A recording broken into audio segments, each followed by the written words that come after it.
It's the Morning Brew with Elle Dawson and Gillian Robertson. Brought to you by Fight Bananas. Good morning, everybody. Happy Sunday. It's been much longer since these last fights, but we got to recap them for you. And we got a lot to talk about too, from PFL last week, UFC Shanghai. There's all sorts. Yours truly, Elle Dawson. To my left / right, Gillian the Savage Robertson. How are you doing, G? I'm doing good. I'm like, we had the Contender Series too this week. I'm like, the Contender, PFL, UFC Shanghai at perfect time for me. I'm like, woke up literally like right as the main card started. So I'm like, that was nice. Then you just kind of get to watch the fights through the day. You know, you don't got to wait all day till 10 p.m. So I was happy with that. I don't mind it at all. I don't mind an early night. I think we should touch on Contender Series just very briefly, and then there's way too much to talk about between PFL and UFC Shanghai. But I was hopeful on week one that we weren't going to sign everybody and their mother. That ship has sailed for me. How about you? Yes, I feel like a lot of these guys were more deserving still. Like there was a lot of good fights on the card. It wasn't like he was just signing, I don't know. Sometime like last year, there was some people that got signed where I was like, how did this even happen? Where I'm like, these weren't the worst fights. So I can understand why he signed. He was getting a little signing happy on this one. I'll give you that. I guess I'm when comparing seasons like 1 and 2 Contender Series to what we see now, it like even if every fight was a banger, still only 1 or 2 guys got a contract. Mm-hmm. And I just think we need to go back to that. We do not have enough events unless they are planning to do something crazy with Paramount Plus that they have not told us about. We just don't have enough events to support this an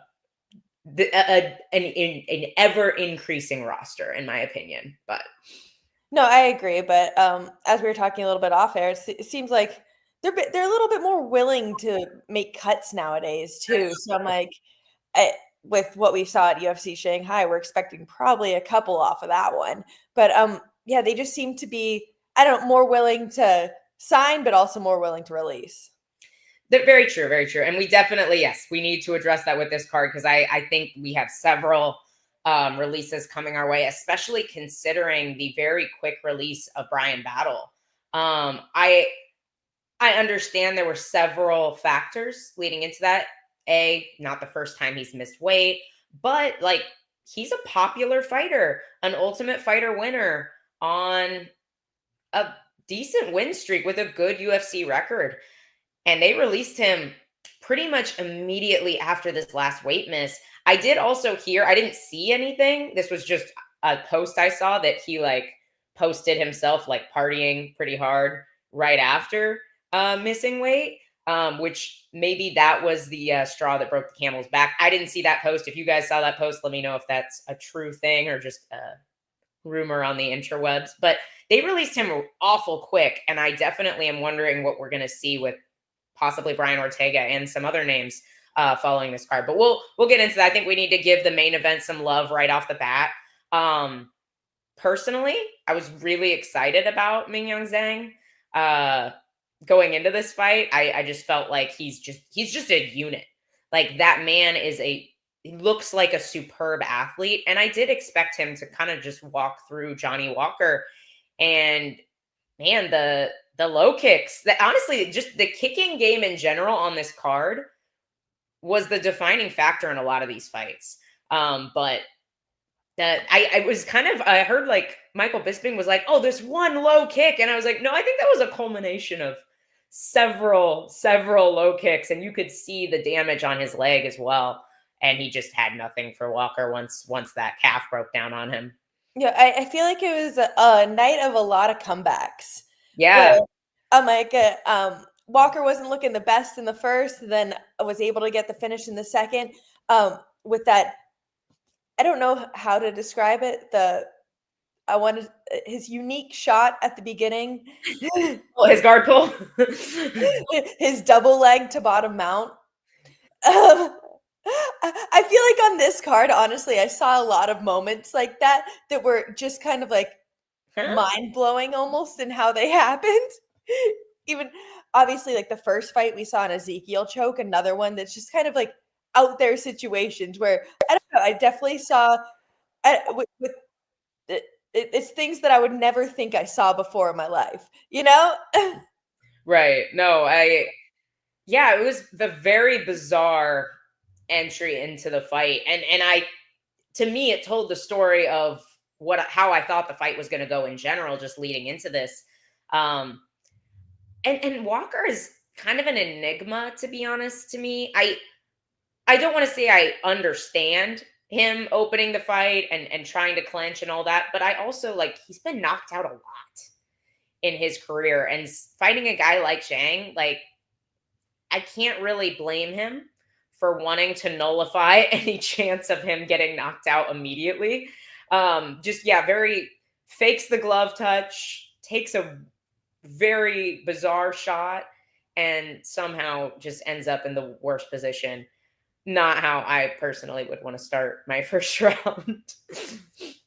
Yeah, definitely not a strong start to the round. But like I said, it was definitely a night of comebacks. He was able to obviously keep chipping away with that leg kick and finish it off.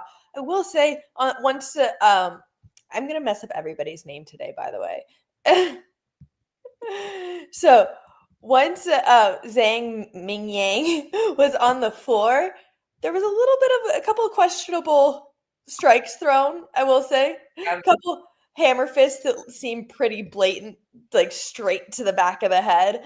But other than that, it was beautiful finish all around. So, question for you: do you feel like Ming Yang was moving enough to justify like an action variance for back of the head shots, or you think it was a little too blatant to not be called? I don't know. It's a very touchy spot because it's like it's like it wasn't his brain the reason that he went down. It was his leg was the reason he went down, you know? So his like mentally he was still probably there more, but could he have continued the fight and walked, you know? Like I don't know if he was still if there would have been a different outcome to the fight, but it's like those I don't know, there was like 3 or 4 that were pretty blatant hammer fist straight to the back of the head. Have been called. No, that's fair, and that could have changed a lot. To be honest, I am curious. I'm interested to hear like statements because we've seen in the past too with like the peroneal nerve, where even if you're okay, like I don't know, you remember when Jimmy Crute fought Anthony Smith, still took him down like 3 times on one leg, but like you remember his ankle was literally just like a noodle because that nerve gets shut off even if it's not a toughness issue or you're still there mentally, like you just can't stand on your leg anymore. I wonder if it was like a peroneal nerve issue. It was just a combination of him because he did take some damage to the head once he went down. And I got to give the ref credit for he gave Zhang multiple chances to get back in the fight, you know, and he hit the mat like 3 separate times, I think. Was it 2, 3? And like was trying to wrestle up, couldn't, fell back. And there just wasn't really enough offense being mounted to justify him staying in the fight. And maybe resting after getting hit to the back of the head would have allowed him to get back into the fight. Maybe that nerve was shot and it was over regardless. We don't really know. No, and like I've actually, it was during sparring. I've had my perennial nerve. Like it was kicked a lot during one week, and then the next week I remember going back to sparring and it just getting like touched, like in touch sparring, and I went down because it was so like it wasn't even painful. It just like gave out on me 100%, like completely. Like I had no function of my leg anymore. So it's more than just like you said, like a toughness thing. It's like your body just physically gives up on you whenever like that nerve is shut down. Yeah, no, I've never experienced that, and I'm good. I'm good. I'm good. I don't think I need to. I will take your word for it. But that it sounds awful. But yeah, I mean, kudos to Johnny Walker. A Homo Fight made the funniest post I think I've ever seen. It was like Johnny Walker arrested by the CCP and not allowed to leave the country of China. Something like that to that effect. And I was like, that might be the funniest parody post I've ever seen. But I mean, he's back in the win column. He's in such a weird position. I feel like he's had just such an up and down career. Like when he first kind of came on the scene, everybody was just so high on Johnny Walker. He had flashy KOs and these just insane performances. And like, I still think I just think he's a fighter who's unreliable. He's gonna give you some flashy KOs, but he just fights in such an awkward, almost a little bit reckless kind of style that it's like you're gonna go one way or the other. It's like you're getting knocked out or you're getting the knockout. There really isn't gonna be the in between. So I feel like we've seen a lot of that with the up and the down with Johnny Walker. well, yeah, I agree. And it's like, I mean, obviously not like losing to the champ is nothing to scoff at. Like got knocked out by Jamal Hill, Magomed Ankalaev, but then also like a really old Volkan. Wow, Volkan Ozdemir's only 35. Am I the only one that thought he was like 43 years old? No, I'm in the same boat. I was like, oh, I guess he's not that old. He's still kind of technically that's like end of prime at 205. Like you have a little bit longer, I think, at 205 than you do in the lighter weight classes. But I mean, good wins too. Like knocked out Ryan Spann. I almost called him Brian. Ryan Spann knocked out Khalil Roundtree. Like just an interesting. But he's like 8-6 in the UFC overall. Like you said, he's just unreliable. Yeah. This was the first performance where he was just kind of here. Like he like just didn't look great and then like got it done, It's so funny because I feel like him versus his brother has such a safe fighting style. Yeah. Just take people down, heel hook, quick, easy, where Walker just kind of Johnny kind of throws his body at his opponents and just hopes for the best. In his defense, it did look like he was trying to be his brother at the beginning of the fight. Yeah, no, 100%. That was actually my thought process too. I was like, maybe this was a game plan from his, like, just from Walter. Yeah, because I'm like, it looked very similar to Walter's every one of his fights. Anyway, I feel like we should move through the rest of this card because, to be honest, the main event, while an interesting outcome, was by far not the best fight on the card. We will very briefly touch on this next fight. It wasn't great. The co-main event, Brian Ortega, Aljamain Sterling, not the most fun fight to watch. Obviously, a lot of weirdness in this fight week. Have we gotten a really straight answer on why they decided to make this a 5-round fight? I know Ortega wanted it to be a 5-rounder and was pretty adamant about that. I guess when this fight was supposed to be at 145, that probably would have made more sense for like a title eliminator. But just, I don't know. I felt like it was kind of a strange decision. Like Movsar and Aljo, which I feel like should have been a title eliminator, wasn't 5 rounds. Like that was a 3-round fight. And I would have much rather seen 2 more rounds of that fight than 2 more rounds of this fight. But this was just kind of strange all around. I feel like we talked about this off air. Aljo landed like a thumb knuckle right on Brian Ortega's eye, even split him open a little bit. Definitely a very clean punch. Was not an eye poke. Weirdness from Aljo where he gave Ortega the space to continue, even though Herb was like, it was a knuckle, keep fighting. And then Herb still allowed them to not continue fighting to review the tape, even though he saw very clearly it was a knuckle and he was very confident in his decision-making. So just kind of a weird moment in that was the 2nd round, right? I believe so. Yeah. I know they said that the commentary made a comment about how they both share the same manager. So like, I don't know, there might be like more friendliness, I guess, behind the scenes. Cause it seemed like that in the fight. It seemed like too cordial, like, especially with that eye poke he hit him with the knuckle. It's almost like Aljo was trying to explain it was the knuckle, but it was also trying to be like, no, it was my thumb. He needs the time. Like trying to argue that it was an eye poke when it's like it wasn't. By the law, like by the sports, it's not like, I don't know. It was very weird. He looked like it was a sparring match the whole time.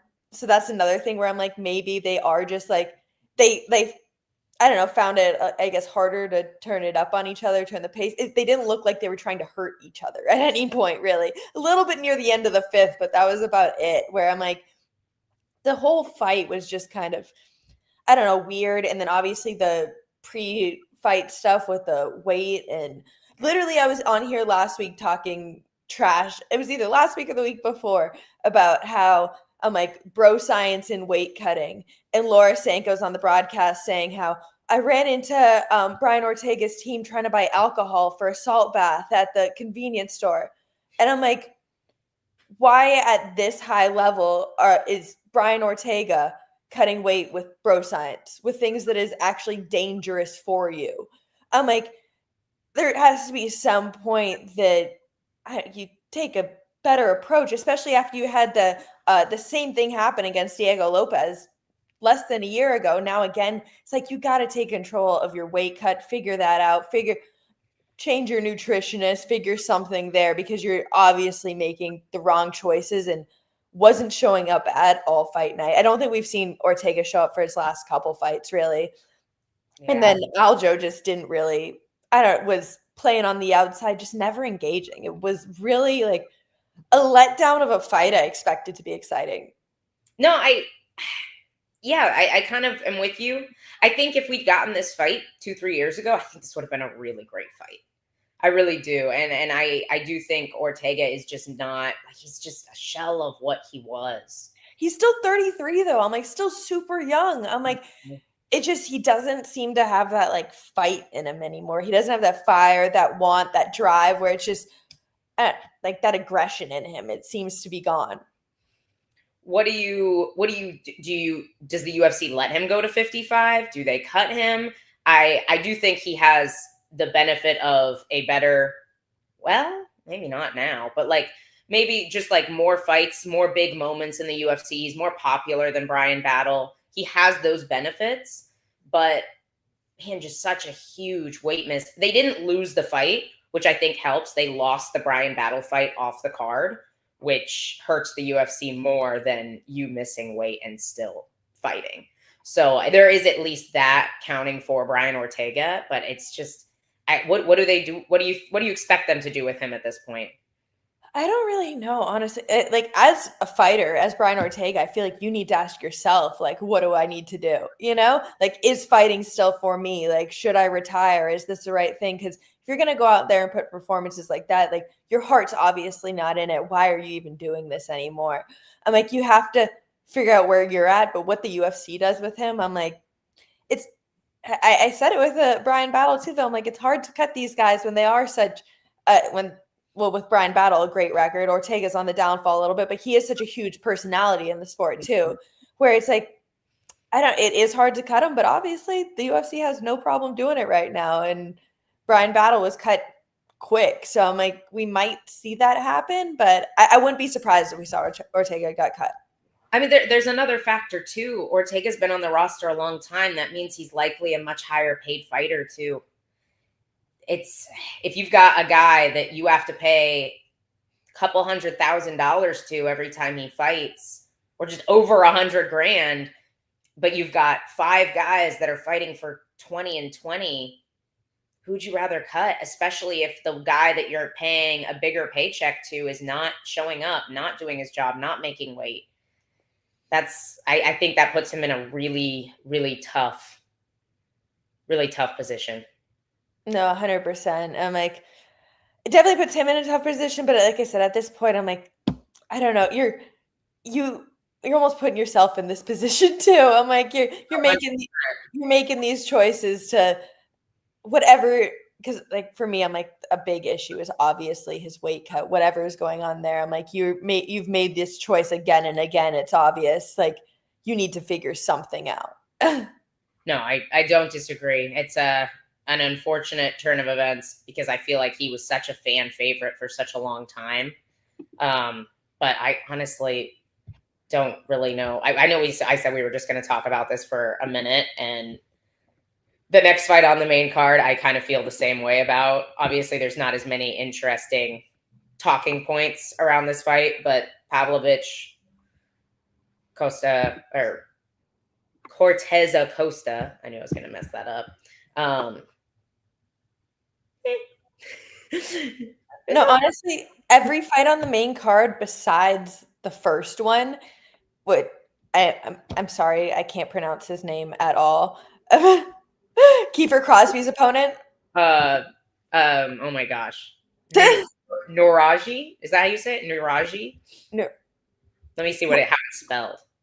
I'll say Nuraji. First name, but Nuraji is how it Nuraji. looks. Well, I'm like, Kids?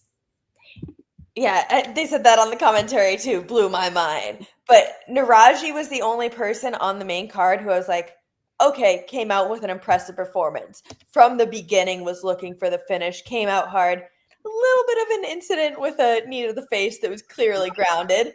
But I don't think the fight would have been changed otherwise. I think it was going to be a clear first round TKO for him, regardless if that knee happened or not.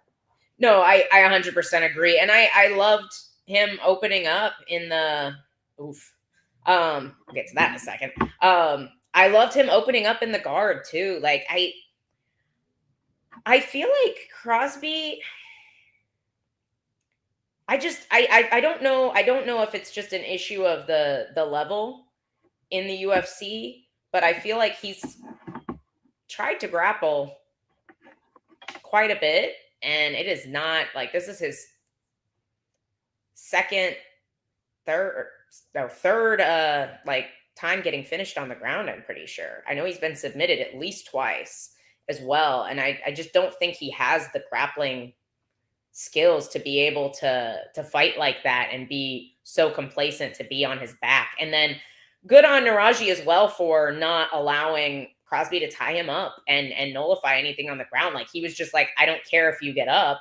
So I'm just going to create the space to land these nasty elbows when he was in. And then when he did try to get up, obviously huge, blatantly illegal knee, which I think, was it Goddard was reffing?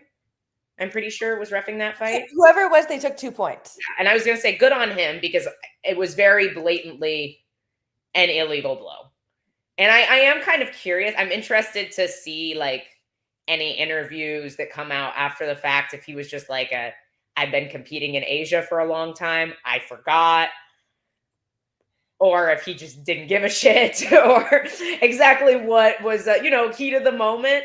I feel like if you are familiar with the rule set, heat of the moment isn't really He's also 24, I think, 23, 24 years old. So I'm like, that's the only thing where I'd give him the heat of the moment as an excuse.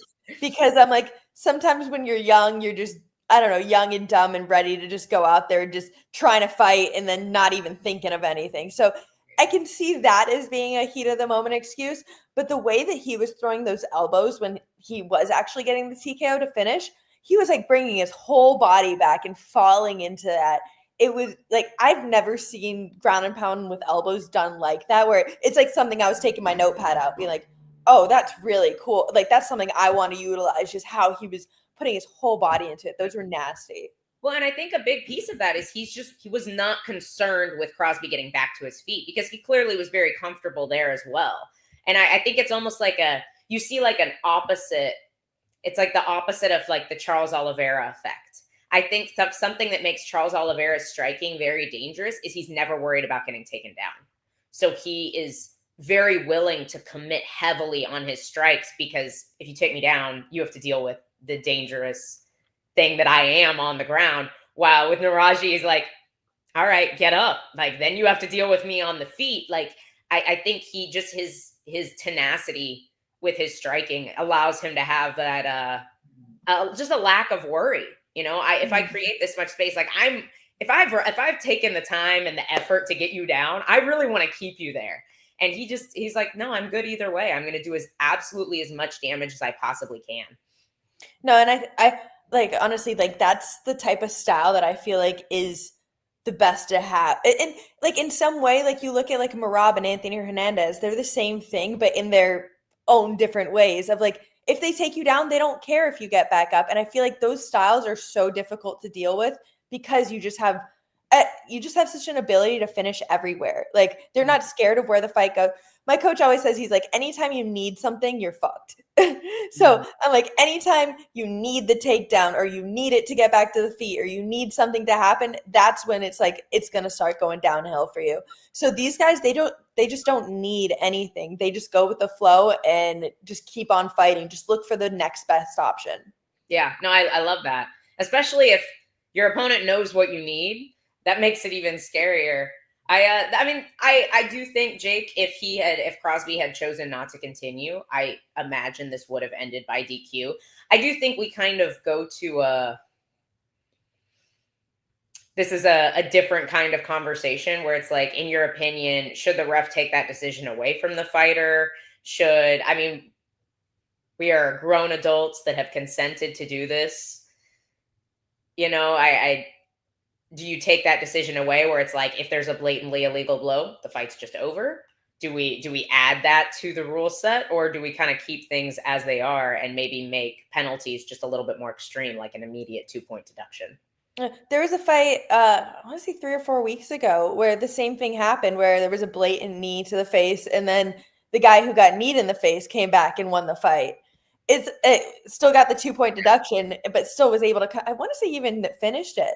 But I'm like, what if that did happen for Kiefer Crosby? He was able to come back and find the TKO and still win the fight. It's like, it's his decision to determine whether he is capable to do that or not. Yeah. No, I'm with you. I think we're consenting adults here. Like, if he wants to continue fighting, he should be allowed to continue fighting. Obviously, it should be. I'm torn because we've also seen, I can't remember which fight. I think it was actually PFL. There was like a really weird illegal shot. I want to say it was back of the head from Jason Jackson. And his opponent, whose name I cannot remember, was like kind of out of it. And they were like really pushing him to make a decision like right away on whether or not he wanted to continue. Oh, no, I know exactly what fight you're talking about now. Weird. And he was clearly out of it, and it probably should have been an EQ. It was the guy, he was the former Bellator champion who was getting punched in the back of the head. And so it's like there are also issues like that where it's like, should the fighter really be up to make his own decision in a situation like this? I think yes, but you should just be given time. Like you said, in the PFL situation, it was kind of like he was being pushed to like, are you ready to go? Are you ready? You should get your 5 minutes at least. You have 5 minutes to sit there and decide, okay, I might be okay, or I need to take a deep breath for a second. Like, let me recover. Like, you should take your 5 minutes. But like you said, in the PFL situation, I remember he was being like pressured a little bit more. Yeah. I didn't even, did you hear anything about this? This is not can you guys talk about Raha Jackson later? I'm sorry, I did not mean to go. I Googled it. I don't know much about it. I know that was pro wrestling and had knocked somebody out, and they were unconscious for a longer period of time. I'm not sure if they are awake at this point, or I don't know the details of it. Yikes. It almost sounds like he was like actually trying to hurt him. I don't know. This was a Rampage son almost killed a pro wrestler. That's very concerning.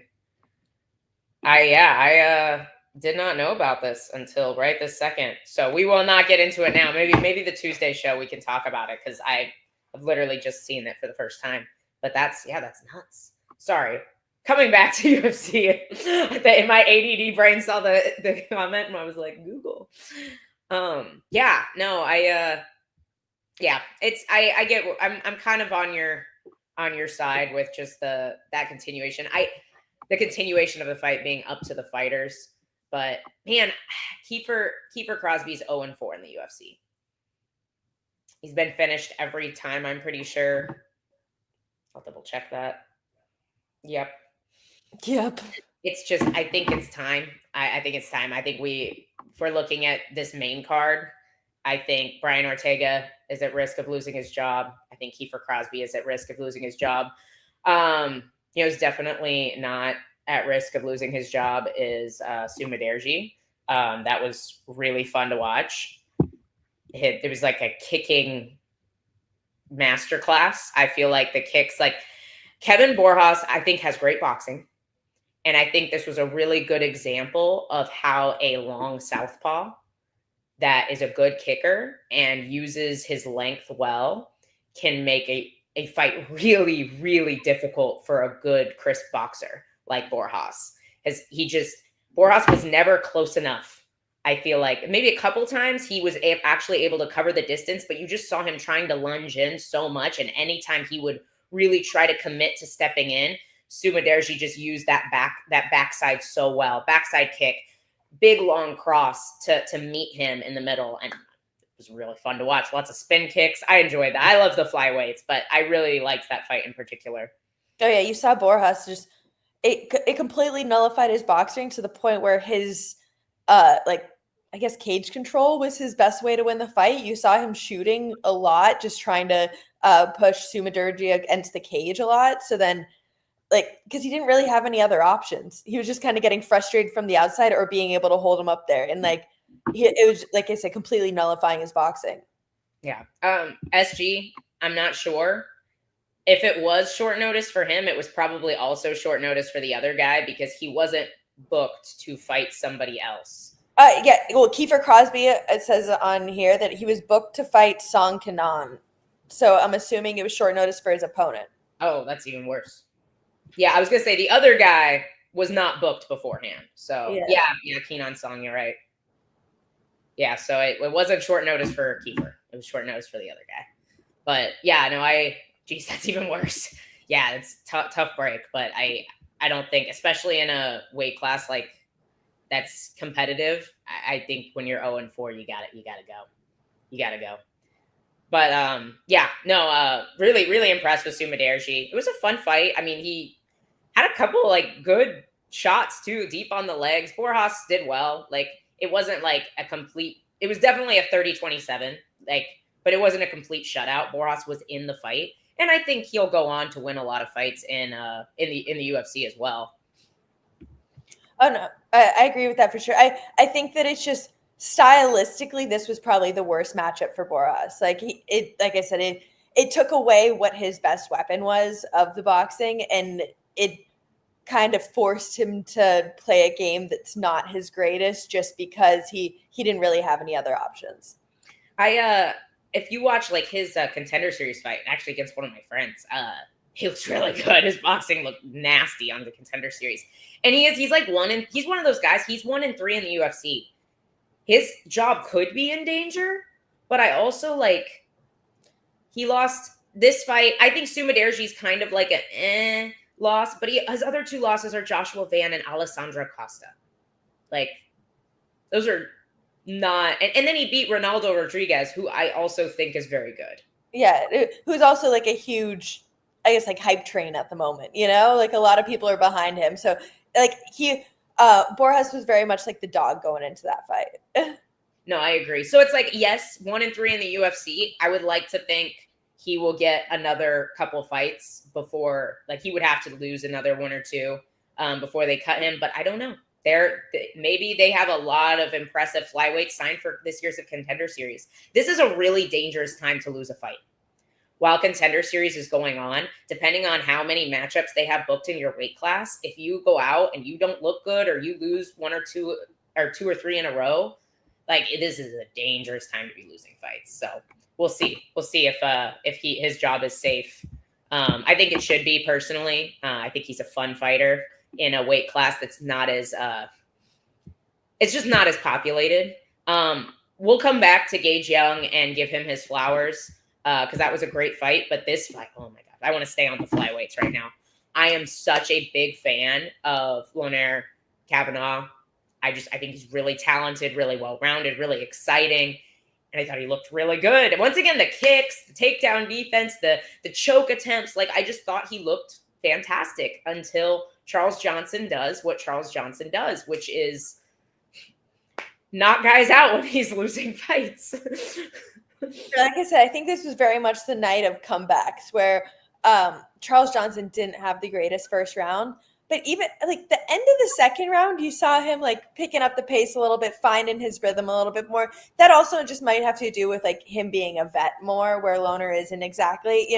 Once you get a little bit later into the fight, and this is exactly what I think happened with him, is like you're young, you might lose your focus a little bit.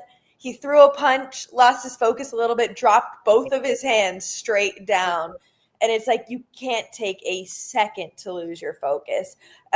Another thing that my coach always says, I'm like, he's like, a fight is a 15-minute focus contest. It's who can stay focused for longer. It's not like, it's not who's tougher, who's stronger. It's who can stay in the moment and make the right decision for those full 15 minutes. And Lohner just had that little glimpse of not being there, and Charles Johnson was really just able to capitalize on it. And man, Charles Johnson is he's such a gamer. And you have to be so, like, you're 100% right. You can't lose focus like that. But it's also, especially with a guy like Charles Johnson, I think his like speed and athleticism, like he almost reminds me of like a Bobby Green, where there's this awkwardness to where his punches come from, but there's also a lot of speed and a lot of power. And so it's you have to be so careful with a guy like that. And Johnson's another one of these guys where he's kind of been up and down, like Johnny Walker. He's had, I think he's like 7-5 in the UFC, but he's like 1-5 in his last 6. So like he's on a tear. Can we just talk about the situation that they were talking about on the commentary that happened with him, though? They said, because I'm like, if I was supposed to fight on this card, if I fought on this card, Charles Johnson, I think he's coming out of Fusion, so we would have probably been on the same flight over there. They said he was 5 hours into his flight over the ocean, and there was a medical emergency on the plane, and they had to turn back. What? Like, that is literally my worst nightmare. Be 5 hours into the flight, have to turn back and now do another, 10, 12 hours on the flight. I cannot think of anything else that would absolutely drive my anxiety through the roof, especially having to deal with it fight week. I'm like, just for him to be able to go out there and perform after going through all of that, I'm like, props to you. Good for Charles Johnson. I literally, I don't even care what it would cost. I'm going to go buy my own first class ticket where I can sleep in a lying flat bed. I'm not adding 10 hours to my travel to an already, I'm assuming like it's got to be at least 15 to 20 hours of flying. Well, he had to fly out from LA too. So flying from Orlando to LA, then LA to Shanghai. And it was like halfway to Shanghai that they had to do a little turnaround, come back. I would absolutely die. And like, I literally when I was thinking about getting this fight for Shanghai, I'm like, that's the only thing where I was already starting to have like nightmares, anxiety about the flight over there. I was just so nervous about it. And I'm like, if that happened to me, I'd be done. All right, I'm just going home, guys. Yeah, it's not worth it anymore. Worth it.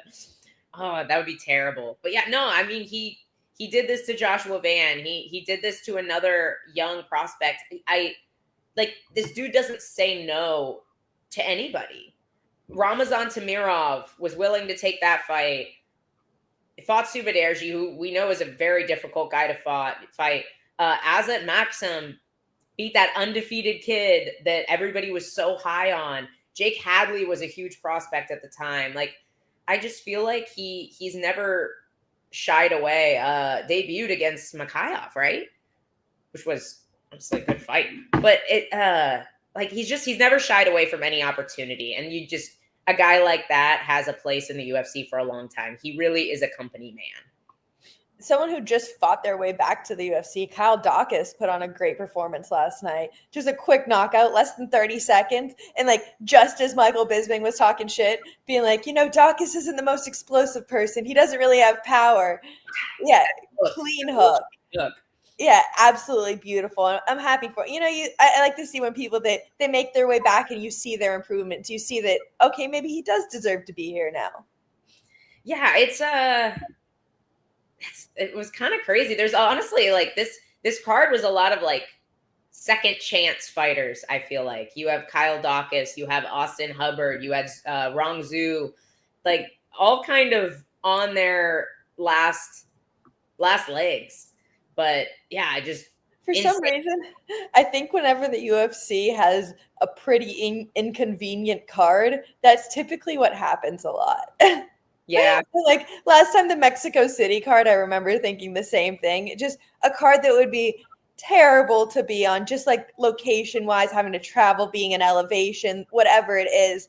I feel like a lot of those inconvenient cards, you get a lot of the fighters that are kind of on their last leg on those cards. It's like, you can't say no to us. Exactly. Like Super Crosby probably couldn't say no to the UFC at 0-3 to going to China. Like that just probably wasn't an option for him, unfortunately. Oh yeah, and it's just probably like the most inconvenient. Like that was another thing with like me possibly having to fight there. I'm like, okay, I'll have to go out there 2 weeks early at least, probably just to make sure I can get acclimated. And then you have to worry about your diet out there, like how you can get food, where you're getting food, just the language barrier, everything about it. It's like it is just to fight in another country is just a huge hassle, especially if it's across the world. So I'm like, for all these guys, I'm just like, I know it is a lot to take those fights. Right. I'm also very curious, and I wonder if anybody has seen anything about this. I remember when the Olympics were in China, there were a bunch of issues where the athletes that were not from China were getting like really bad food and stuff, or not enough food. And there was like, they made it very difficult on them. Obviously the Olympics, like it's a bigger, there's more athletes. It's harder to keep track of. It's not like as private of an organization as the UFC is. So I don't know if that's like something that could have happened to the fighters, but we've also heard like fighters going to Paris, getting blood tested right after they get off the scale and they aren't allowed to rehydrate yet, you know? Depending on the country you're fighting in, there can be some funny business. So I'm always a little bit curious when going to these countries that take their athletes winning very, very, very seriously, if anything like that goes down. But I haven't seen anything, so I'm not spreading rumors where there aren't any. I'm just curious. But Rong Zhu has been doing well. He's back in now. Hubbard, we were kind of talking about guys that are on their last legs that I don't like. I think Weston Wilson is probably, I think it's 1-3 now, or 1-4. Either 1-3, 1-4. How many has Austin Hubbard lost since he got back in? With Weston Wilson, Laura Sanko literally called it right before it happened. She's like, he needs to keep that right hand glued to his cheek. And then instantly just got dropped with that shot. And it was a vicious knockout. You could tell, like, you could hear the ref sitting there for a second after being like, the fight's over. Like, he was out. It was like the same shot like 3 times, right? Like, just so fast too, though, with the Yiza, am I saying that? Yeah. Yiza style. I think I said I'm going to be terrible today. But with his style, his karate style, those punches were so fast. Just the way he darts in, it's almost like MVP kind of does the same thing. Just with that little because they're so, they have such good movement on their feet. They're able to dart in with that right hand and just, get so much power off it. Another one, Wonder Boy does it as well, but obviously all the same kind of style. Yeah, no, he really is a dangerous guy. And I think he'll showcase that against some higher level opponents as well. I do. I don't think we're going to see Weston Wilson back in a lot of rough names to pronounce at 3 a.m. West Coast time. Agreed, Jimmy Jam. Agreed. But this guy has never even seen a second round in the UFC. Weston Wilson. Knocked out first round. I grounded not in a good way either. Jean Silva, which not too bad losses by any means. And then has an armbar finish against the where's that guy from? Indonesia. I knew it was somewhere in Asia, but the Indonesian fighter has that quick armbar. So he does have I guess we could say he's not boring. He's either going to go out and get finished or finish somebody, but that was just such a quick finish. And there wasn't really, once he got hit, it was just he was just there to be hit again and there to be hit again, you know? Yeah, it wasn't a strong performance, I will say. But the fight right before that, I don't think any fight has got me more hyped in a long time. I'm like, I've just haven't seen a fight with so little defense and just 1000% offense from both guys. And it was an amazing fight to watch. The last 30 seconds, I think there was 35 elbows thrown in 30 seconds, just standing in the pocket. Like literally not a single punch from Long Zhao. I honestly didn't even know if they were really landing all that much, to be honest, but they were definitely throwing.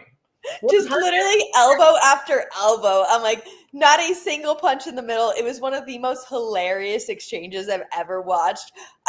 Just an all-around exciting fight. Like, these boys were there to scrap.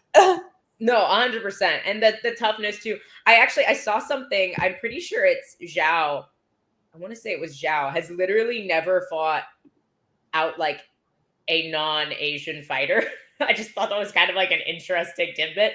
And that might have something to do with his fighting style, because I don't know how often you guys tune in for Muay Thai cards or some of the like Little Gloves Muay Thai that One Championship puts on, but like some of these fighters in Asia give 0% care for their own well-being, and they are just there to perform and entertain the crowd. So I feel like, typically speaking, too, a lot of Asian fighters, like typically speaking, aren't the best grapplers. You know, it's not like heavy grappling base. So you probably are a little bit more comfortable to just sit there and stand in the pocket and bang. Because I'm like, if you're doing that to me, I'm taking you down real quick. If you're going to stand in front of me and just hit me like that, I'm not going to deal with that. But I'm like you said, he's only fought Asian fighters in the past, can probably get pretty comfortable just getting into that style. No, I agree. And like, yeah, he was just there. Like you said, they were just there to scrap. And to be honest, I feel like the guys that have come out of South Korea, yes, definitely tend to be more strikers. You have Zombie, you have, was he Little Zombie? Love that kid. Wow. Like, his striking is just, wow, unbelievable. But they tend to be, I was going to say, they tend to be a little more technical, but I guess Korean Zombie didn't necessarily make his career off of being technical. He just made it off of just being a dog. Yeah, I was going to say, it was being tough more than anything else for him, where it's just, he was someone who just didn't go away. Yeah, and neither did you on, not you, but me? the fighter, you, on Saturday morning. But yeah, that's training for Muay Thai fighters is getting punched in the jaw. Yeah, some chins on these guys, some absolute monster chins on these guys. Yeah, it was a great fight. I have zero complaints. That first fight of the night was kind of wild too. Nurgajai is a guy where I'm not quite sure he's quite UFC level, and he really did kind of get just caught through like butter. And then you saw like kind of a weird submission sequence where it was like a Kimura to an Ezekiel choke, and you could hear Laura Senko on the broadcast. She's like, Alexei Olenek is so proud right now. Yeah, she's like, Alexei Olenek's watching this somewhere, just proud. I'm like, that's all I could think of too. I'm like, obviously he has the only 2 Ezekiel submission wins, but just from a closed guard being able to finish an Ezekiel choke, like, I don't know. Maybe this guy has something special. I think Alexei does legitimately have something special with that Ezekiel choke. Maybe this guy has the same feel, but if you're getting Ezekiel choked, it's never a good look regardless. I feel like Alexei can do what he does because of the length of his arms, but he can also do it because it's heavyweight. And it's like, it's a lot harder to like buck and move and create space when you're moving 265 pounds. You know? My only argument with that is he's finished it from bottom mount. So I'm like, I think like long arms. Yeah. I feel like what I always go for my rear naked choke without hooks in, and a lot of people can't necessarily, I guess, figure that out. But I just have such a feel for that choke. I know when I have it. I know when I don't have it. Like the second I lock in, I'm like, okay, I've got it. I think Alexei's kind of in the same position with his Ezekiel. He knows, like, once he has it and he's locked in, he's like, all right, there's no chance they're escaping. So I'm like, I think he just has such a good sensitivity and good feel for that choke that it is just like, he can't pull bottom mount and use it and be effective and still finish the fight. That's fair. I do think that's true. I think part of it is just his build and the way he's built. He is so good at that, and also obviously the years of practicing it. But yeah, I do think because the same thing kind of happened to that guy whose name I'm going to butcher too. The Russian names. I'm usually on top of it. I can get the Russian names, but when we go to Asia, I struggle. I think he's Kazakhstani. Nurgazai. I think he was struggled with the same kind of thing with was it Ribeiro that he fought first? I'm pretty sure.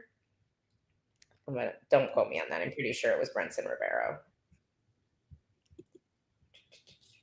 Whose name I apparently cannot spell. There we go. Brenson Ribeiro. Second round submission. It was the second round Kimura. I think he struggled with similar things in that fight. So it's he's probably not losing his job just yet at 0-2. Maybe that like a lot of guys. I was gonna say you'll see people get cut just for being 0-2. So I'm like I don't think that I don't know it's unjust necessarily. Yeah, no, that's fair. And yeah, I wouldn't be completely shocked. Well, that's 205 though, right? Yeah, and like we saw a 7-1 heavyweight get cut 2 weeks ago. That's true. That was wild. Like they never cut heavyweights. They didn't cut. Who was it? Chase Sherman. They like refused to cut Chase Sherman. They're just like, nah, it's fine. Record can be whatever it was, but he would show up. Like if they ever needed a heavyweight replacement, it was always Chase Sherman. Well, I feel like two things that like can keep your job a lot longer is being available or being exciting. So if you can have a losing record, but if you're going to be available for them or if you're going to put on an exciting fight every time you walk out there, you have a higher chance of keeping your job a little bit longer with those losses. No, that's true. That's true. Yeah, they did cut honestly, I think I like Rosenstruck at Dirty Boxing. I actually also saw that Brian Battle's going to be fighting there. Was so fast. Just that I had to laugh at the whole situation. It was like the day after Brian Battle got cut, like it was announced that Brian Battle was cut from the UFC. He's like, DBX is like, all right, he's fighting like next week. Like it was just, I had to laugh. Like they took zero time. And honestly, maybe that'll be good for him. No, like we've seen, but Brian Battle was good in the UFC. That's why it's such a shame. Like he was doing well. But also, like, who's to say that he isn't using this as an opportunity or this and maybe a couple more fights as opportunities to prove, hey, I can make weight. Yeah. And I don't think that these two weight misses are something to completely like blacklist him where they'll never sign him again. I think that he just needs to prove to them that like, I'm getting my shit together. I can be on weight. I can do my job right. Like, give me the opportunity again. And I think he'll deserve it. He just has to prove to them that he's ready for that. Well, and then there's the question of were there other determining factors for him getting cut? Like we saw a very talented, very popular, undefeated kid get cut, and the UFC is like, no, we'll absolutely never sign him again because he's just, they said Makhayev's too difficult to work with. Mm-hmm. I don't know what that means, but we don't know what goes on behind the scenes. You know, maybe they weren't having a good time working with Brian Battle. I don't know. So it's you never know. You never know what goes on behind closed doors. To like when you see some guys get released, some guys don't. Like, even if it comes down to like money negotiations, sometimes things like that. If somebody's asking for way too much or things like they can be difficult in that manner too. Like I know Mokaev had a little bit of situations where he was like fighting with people in hotels and things like that kind of made him hard to deal with as well. Where I'm like, it can be more than just like how they act publicly. Cause I feel like Brian Battle isn't someone you would see in that kind of position. Yeah, no, I've interviewed him before and he's lovely. Like he's always been very kind, but we've also interviewed Muhammad Mokaev and he was lovely. And he was lovely when he trained at ATT to those people, but I don't know how those meetings went behind closed doors, you know? So it's just, you never know. You never know how people are to do business with. They might be really nice people. And honestly, you talked about money. That may have played into Big E's getting released. He's a great guy, and I think he was probably pretty easy to work with because he seemed to say yes to a lot of fights. However, he'd been in the UFC a long time. And I think he was like 8-6. So maybe it might have been mutual. Who knows? Maybe he was like, if I can't get any more money, like I'll go. And UFC's like, yeah, we're not going to pay you any more money. Or they didn't renew his contract, because they didn't feel like he was worth the dollar amount he was making at that point in time. But he can go make that money at DBX and probably do really well for a promotion like DBX that is not even a year old and needs a name that comes out and knocks people out like he did on their last show. So, and like you said, they have so many guys coming in with a contender too. It's like, if you are trying to negotiate big money that they don't think you're worth, why not just pay one of these contender guys like 12 and 12. 10? Yeah. Exactly. So there's so much that goes into it that I think people don't always think about. But we didn't even talk about PFL. We don't have time. I'm sorry. We'll save it for the Tuesday show. I might be gone the next 2 Tuesdays. I'm still figuring out what my schedule is. So if I'm not here, G and Dave will be here covering all the bases. But thank you guys for joining us. Do you have anything else to add, Gillian? No, I think that's about it. I feel like last thing we'll do is let's just give this card a letter grade. It was certainly no UFC Chicago, but it wasn't the worst card we've had either. What's your A to F? I'll go C+. The prelims really held it up for me. I loved the prelims. And then once we got to the main card, it was losing me a little bit. But the prelims, I felt like were top notch. I agree. I would almost go C- just because I think while the prelims were killer, I think you need more than that to carry a card. And I was pretty disappointed in the co-main event, to be honest. But it's all good. We made it through. It was still a great card. I will definitely be going back to rewatch several of those prelim fights today. So sober C. High B-. Thank you, Jimmy Jam. I think that nobody could possibly say it better than that. We love you guys. Thank you for joining us, and we'll see you Tuesday.